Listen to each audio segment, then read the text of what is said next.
nome é Rafael Miranda, sou advogado e gestor público e estou subsecretário de Políticas sobre Drogas da Secretaria de Estado de Defesa Social.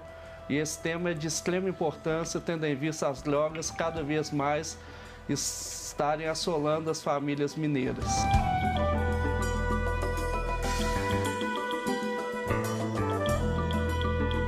Meu nome é Júlia Cury, eu sou psiquiatra do Hospital das Clínicas do FMG e pesquisadora do Centro Regional de Referência em Drogas da Universidade Federal de Minas Gerais. E a importância desse debate hoje para nós é que a prevalência do uso de drogas está aumentando cada vez mais, principalmente das drogas ilícitas, e a importância de conscientizar a população sobre como prevenir e tratar essa doença tão prevalente atualmente.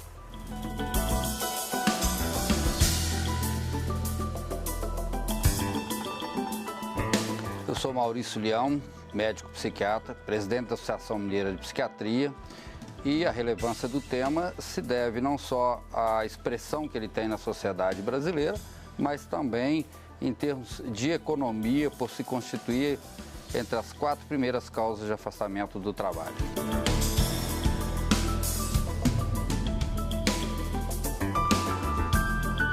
Eu sou Jair Sacanelli e está no ar o Horizonte Debate.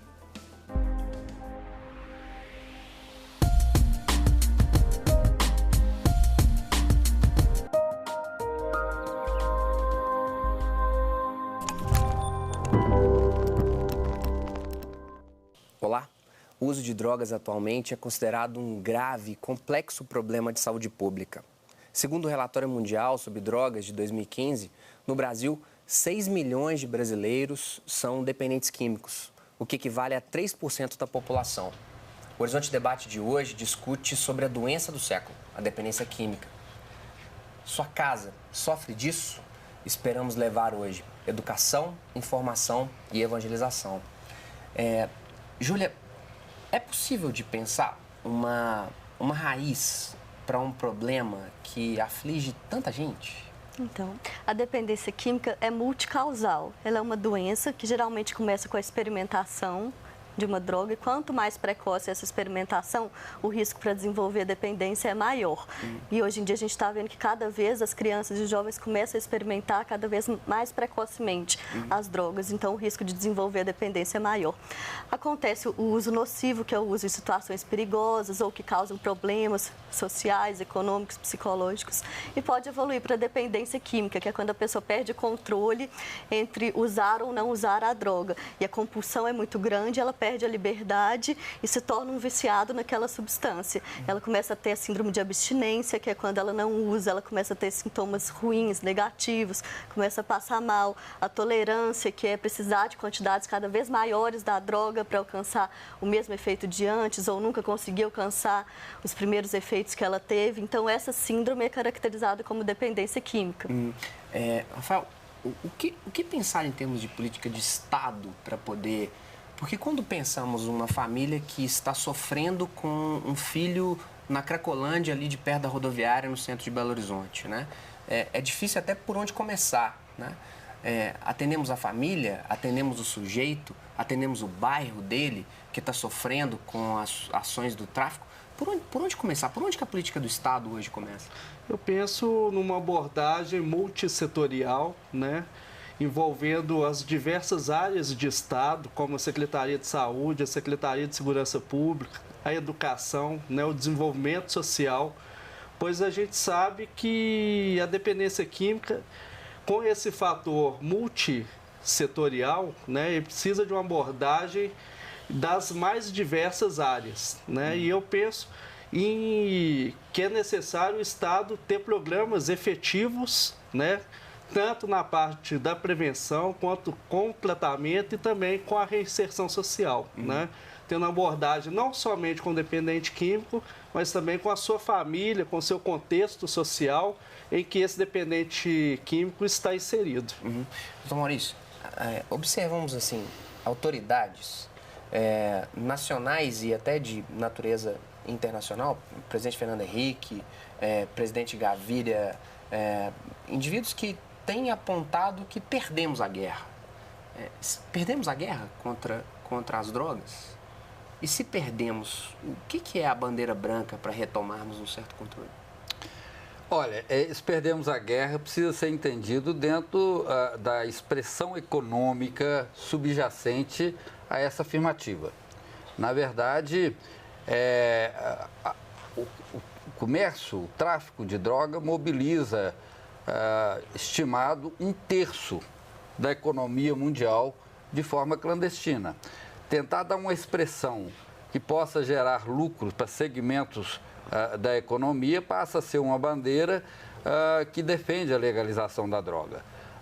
É um dos aspectos, mas que declina dos males que ela traz para a saúde, principalmente quando essa propaganda é feita para atingir a fase mais vulnerável da formação da saúde como um todo e da saúde mental em particular, que é o adolescente. Então, são discursos bastante questionáveis esse, de que perdemos a guerra e que deve se liberar a droga. Talvez tenhamos perdido em termos de método de combatê-la, mas não necessariamente isso deva representar a legalização. Júlia, Rafael, qual a postura de vocês com relação à legalização? A gente é contra do Centro Regional de Referência em Drogas da FMG. Rafael? A minha também totalmente contra. Porque ainda não estamos prontos em termos de aparato para... Maurício, por favor. Não, na verdade, qualquer pessoa que pratica ciência tem que ser contra a legalização da droga, na medida que ela é algo nefasto para a saúde, tanto física quanto mental. A gente está falando como se estivéssemos restringindo o nosso discurso só às drogas ilícitas. Mas vamos pegar uma droga lícita, que é o álcool. Talvez o álcool, até por ser legalizado e na expressão que tem, e está atingindo hoje faixa etária aí de 12, 13 anos, tanto homem quanto mulher, quando se deu a estatística de 3%, só de usuário habitual de álcool, hoje estima-se 20% da população. E desses 20%, pelo menos uns 6% são dependentes. Então... O caminho que Portugal, Uruguai, o Colorado fizeram é um caminho que não estamos prontos. E se pensarmos nos operadores científicos e políticos, não é isso. Olha, veja bem, eu fico perguntando qual que é o caminho de Portugal, qual que é o caminho do Uruguai, com tão pouco tempo para avaliar as consequências dessa política. Se nós nos ativermos a quando havia propaganda para disseminação do tabagismo, também se vendia o tabagismo como algo que não fosse prejudicial à saúde, algo que talvez até trouxesse algum ganho para as pessoas, para a saúde, para o convívio social. E hoje sabe-se que ele é algo prejudicial e há uma campanha mundial tentando diminuir a prevalência dessa dependência química que é o tabagismo. As políticas adotadas no Uruguai e Portugal têm muito pouco tempo para poderem ser avaliadas à luz da razão. Além do que, se divulga supostos benefícios para a sociedade, mas nem sempre se dá a mesma ênfase aos prejuízos. Júlia, só para que as pessoas em casa, que às vezes, em meio à paixão que esse tema desperta, quais são os prejuízos para um jovem de 15, 16 anos no ensino médio, se preparando para o Enem no final do ano, tem selinrola baseado todo dia?